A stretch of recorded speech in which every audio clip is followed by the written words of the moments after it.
Hi everyone, and welcome back to another video. Today we are doing another Zwift Racing League Recon video, taking a look at the brand new course in Zwift's newly released Scotland map.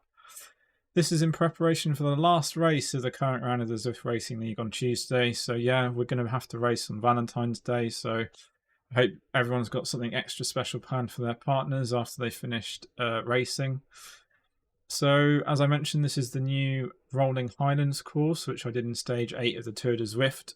One thing I would say about the course is I really like it. I think it's a great course to ride and to race on. The undulating hills, the way they've incorporated this sort of rugged Scottish countryside is really nice, with a few sort of interesting twists with some bagpipes thrown in as well. I think that's really well done by Zwift, so I'm looking forward to exploring the Scotland map a bit more once it becomes available to free ride. So taking a look at the route in a bit more detail, we start with a 5 kilometer downhill lead in. It's like a rolling downhill lead in, this orange section here. We then hit our one and only point segment of the course, the Breakaway Brae, which is a 600 meter 2.5% climb. We then loop back on ourselves, head back up that rolling lead in. So this time we're going uphill, around the lock, through the castle, and then we take a right onto crossing the lock, and then we hit that KOM again. So the the lead in, we will go through the KOM, and once we go through the KOM banner, that's the start of your first lap. And that KOM banner then becomes your start and finish line for each lap thereafter. So we finish there as well. Taking a look at the various sort of race distances, the A and B races, you guys will be doing 3 laps, 31.9 kilometers with 260 meters of elevation, and the Powerups, which are the same across all the races, is the Aero, the Draft, and the Feather. So some pretty good Powerups there for this course. So in the A and B races, they'll hit the point segment 4 times, once on the lead in and once on each lap. Taking a look at the C and D race, they'll be doing 2 laps, so 23 kilometers in total.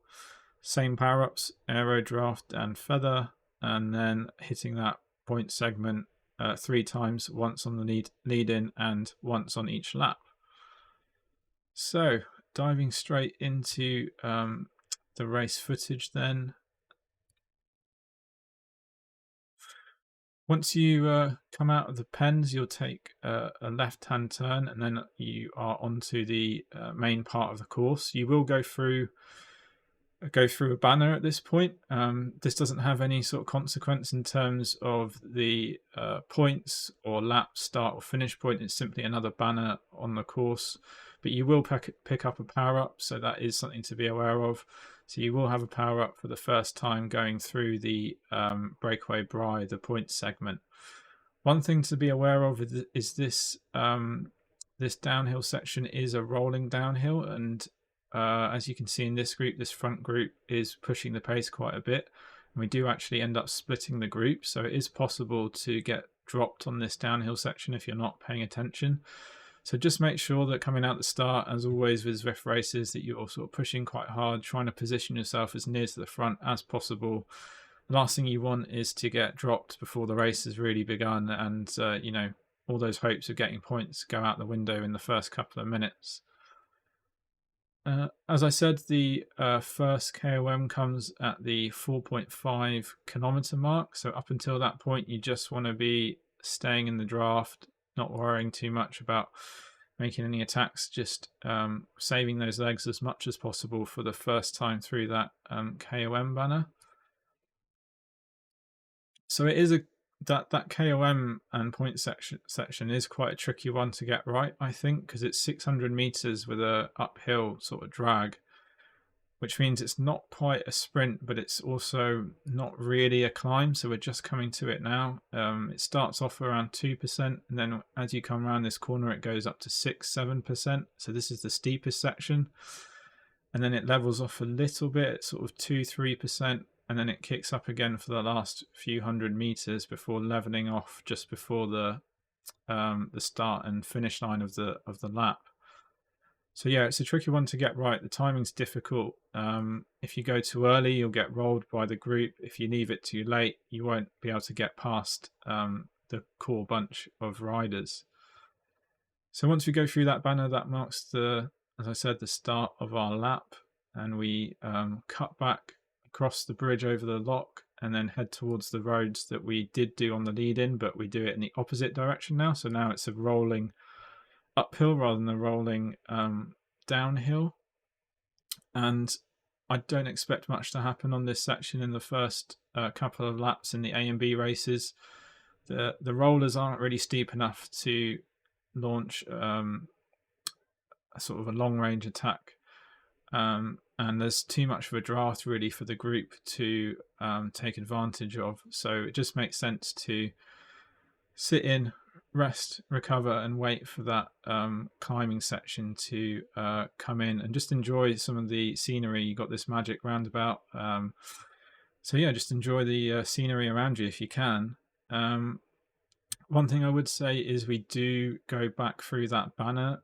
We go past the pens and we go through the banner that we went through at the beginning. So if you need to use a power up on this section, maybe you're just chasing back on from a group behind, then yeah, you can use a power up to chase back on, because you will get another power up before you hit that point section again towards the end of the lap. So this is where it does get a little bit steeper on this climb back towards the pens, going up to sort of 4%.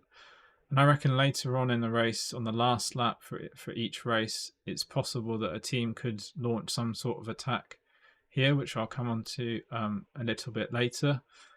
But we will go through this banner that we went through when we came out the pens, around 10.6 on the first lap, 19.6 on the second lap, 28.6 on the third lap in the A and B races, so just be aware of that. So once we go through that banner, we actually hit the highest point of the course and we start descending back down on roads we've not actually done yet. So now we're descending towards the castle section. So here we are coming into the castle section, which is where we hit ramps of 10%, short ramps, and we look back on ourselves. So watch out for riders just trying to maybe put in a stinging attack, just trying to maybe get rid of some riders at this point. I reckon it will happen on each lap, especially on that final lap where this point comes actually less than 2 kilometers from the finish. So yeah, if people want to try and get rid of riders, that might be a place that people might try that. Once we come on through the castle, we then cross that bridge back across the lock. So we hit the KOM from the same direction as we did on the lead-in, and we hit this KOM on at 13.4 kilometers on this lap, and then the following lap it will be at 22.4 kilometers, and then on the last lap for the A and B races it will be 31.4 kilometers. In terms of fastest through times on this KOM, I reckon from in the A and B races it will be around 40 to 50 seconds. In the C and D races, I suspect it will be around 45 to 55 seconds, somewhere in that ballpark. It's kind of hard to tell because there's not been all that much racing, so there's not a whole lot of data to go on to see, but given that it's kind of similar to that Aqueduct KOM in France, I'm suspecting it will be around the 40 to 50 seconds in A and B, and then 45 to 55 in the C and D races. So I've just get to head to a point where we're about 1 kilometer from the banner by the pens and about 4.5 kilometers from the end, what would be the end of the race on the last lap of your respective races, depending you're racing C and D or A and B.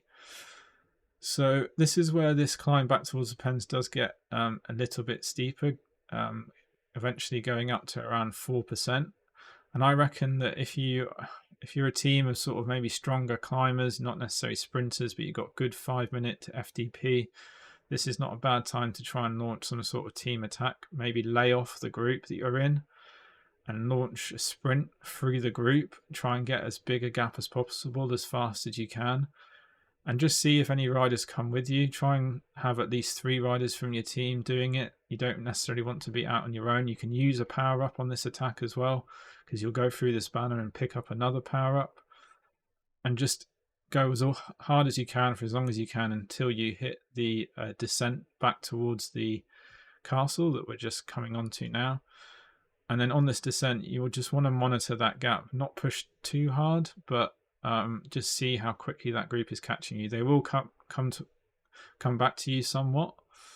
Ideally, obviously, they don't make the catch completely, but they will come back to you somewhat. And then just remember that you've got the castle section coming up, which kicks up to sort of 9%.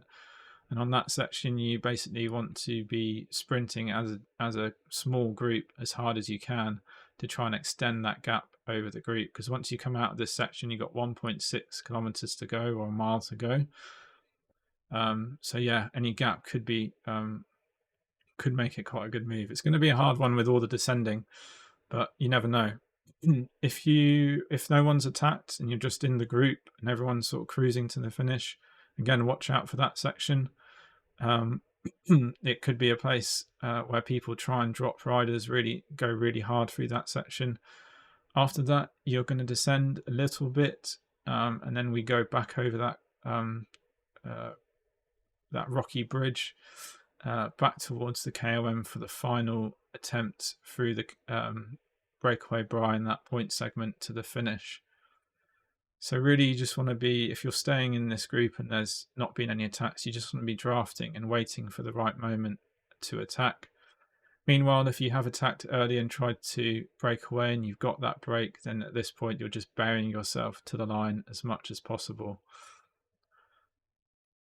So looking at this race, I'm just trying to sort of wait for that right moment to kick. I don't want to go too early. 600 meters is a long way to go. If I go at 600 or 500, I'm going to get rolled. So I'm just waiting, using a bit of power on that steep section, and then I try and kick at around the 0.3 kilometer mark. I reckon that 0.3 kilometer mark is probably a good point to really launch your sprint, depending on how the group take it, and drop your power up. If you got the draft one, you might want to drop it a little bit sooner because it lasts a little bit longer, whereas the Aero one, you might want to wait a little bit later to use it.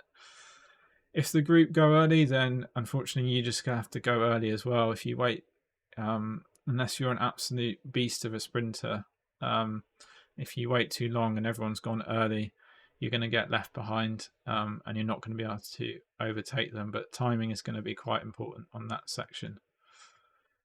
So that covers the Rolling HIghlands course in Scotland. As I said, I think it's a really good course. I quite like it. If you've not ridden it, then I recommend going to check it out and checking out the rest of the Scotland map. It looks like it's going to be a good addition to Zwift, so I'm looking forward to exploring that a bit more. In terms of bike choice, although it's a rolling course, I do think the Aero bike setup, fastest Aero bike, fastest wheels is the best way to go. If you don't have a disc wheel and you're not sure, then maybe go for the Tron bike. That might be a good option as well. But yeah, apart from that, have fun on Tuesday, race hard, good luck, and I'll see you guys in the next video. Thanks very much.